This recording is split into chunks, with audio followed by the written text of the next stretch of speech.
We're watching the threat of severe weather returning to Kentucky on Thursday. Hey there, friends. I'm meteorologist Shane Smith. It is Monday, February 16th, President's Day of 2026. And unfortunately, the chances of severe weather are sneaking back into the forecast. Now, it's not a grand slam, surefire severe weather outbreak, but some of the models are at least indicating the potential of severe weather. We're going to talk about that in just a second. In the meantime, let's talk about the spring like feel across the state today. In fact, those highs topped out well into the 60s across a good chunk of real estate. A little bit cooler up in northern Kentucky with some 40s and 50s, but down here in London, we checked in right around 60 degrees. You can see some mid 60s out in western Kentucky. It was a really nice day, and we're going to wake up tomorrow into the low 40s and then head into the mid 60s. Now, there will be a bit more cloud cover than there was today, and we will see no precipitation tomorrow, but there will be some increased chances as we head into Wednesday. Here's a look at the radar loop over the last hour or so. Not a whole lot going on in the eastern half of the U.S. Besides a little bit of lake effect and a little disturbance passing through New England. Our next weather maker is going to organize over the western half of the U.S.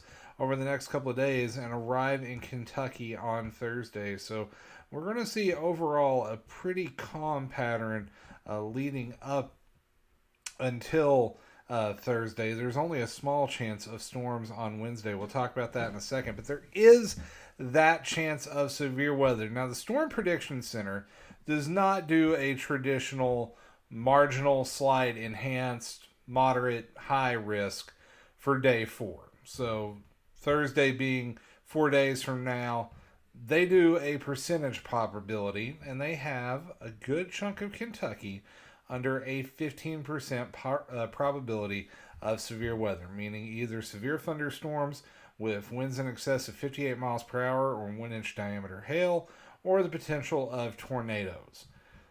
You can see it's not just Kentucky. It does extend into portions of eastern Missouri, southern Illinois, and southern Indiana and southwest Ohio. So the bulk of the action will be along the Ohio River. However, some of those storms may remain on the strong side as they enter eastern Kentucky early on Friday. Not expecting as much in the way of severe weather, but some gusty thunderstorms are definitely possible. So let's kind of bring it back to Kentucky, map out how all this looks on the European forecast model. I'm going to wind that back. We're going to start off at 7 o'clock on Tuesday morning. You see, we are going to be into the 40s in southern Kentucky, 30s in northern Kentucky. Once again, those clouds will be a little bit on the thicker side during the day on Tuesday, and during the afternoon we top out generally into the 60s. It's going to be about 15 degrees above average. Going to be pretty nice. There is a small chance of a few renegade showers tomorrow night up in northern Kentucky. It's only about a 10 or 20% chance. Wednesday we may see a 30% chance of some scattered showers as we do heat up a little bit and a warm front crosses the area. You'll notice we may actually go 70s in western Kentucky on Wednesday. If we see the clouds and the rain, we'll go mid 60s in eastern Kentucky. If we see a few breaks in the clouds, we could flirt with 70. It's all going to depend on that cloud cover Wednesday. Thursday, warm front lifts in. That could spark off some morning showers and thunderstorms, but the main event holds off until Thursday night and Friday morning as the cold front crosses the region, and that's when our best chance of severe weather is going to be.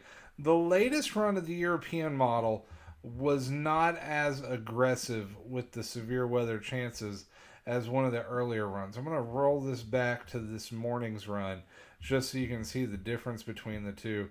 And it doesn't look like much, but there is at least a few stronger looking cells possible on that earlier run. The big limiting factor for severe weather is going to be twofold with this system. One is going to be the lack of instability. This is going to move through middle of the evening. not going to have a ton of energy to work with. You're not going to have that heating of the day from the sun. Now, what it will have plenty to work with is shear. You are going to have pretty strong shear with this system. Shear being difference in wind speed and direction from the surface of the atmosphere all the way to the top of the atmosphere. And that's one of those key ingredients for severe weather. So you'll notice here, this is the bottom of the atmosphere. Wind coming from the south, 5 to 10 miles per hour. You come up here to about 5,000 feet up in the air, and you will notice kind of a stiffer wind west at about 20 to 30 miles per hour. Then you go even higher, you start to see some of those flags. Those are 50 knot winds. That's a stronger wind due west. So there is some shear, both speed and directional, as we go higher. That would be the catalyst for severe weather on Thursday. We're just going to have to wait and see how it plays out. Now, one of the things that I'm feeling pretty confident about after this system moves through is we are going to cool down below normal once again, especially Sunday and Monday. We are heading back to the 30s, it looks like. Lows could be going into the teens. Could that set the stage for some potential winter weather? Yes, but I want to get through this storm system on Thursday first before we really start diving too deep into that. I kind of want to focus all our efforts on the potential of severe weather, and it does look like we're not going to stay cold for terribly long. It does look like a rebound is in order by the weekend after this coming weekend. So I don't think we're looking at another prolonged cold stretch like we saw back in January, but there is at least the potential of that severe weather followed by a big cool down as we head into this weekend. So overall, the pattern looking pretty decent the next couple of days. Definitely an early taste of spring. Get out and enjoy it because things will get active on Thursday potentially. There's still a lot of questions about exactly how this plays out. It's not a slam dunk severe weather setup just yet. I'm going to be very curious to see how the data comes in over the next couple of days. Do we see those ingredients come together? Or do we just get some strong thunderstorms? I'm rooting just for some regular plain Jane rain or some low-end thunderstorms, but we will wait and see how it plays out. So that's all I have for tonight. Thank you so much for joining us. If you are watching on Facebook, be sure to hit that like and follow button. It helps out a lot.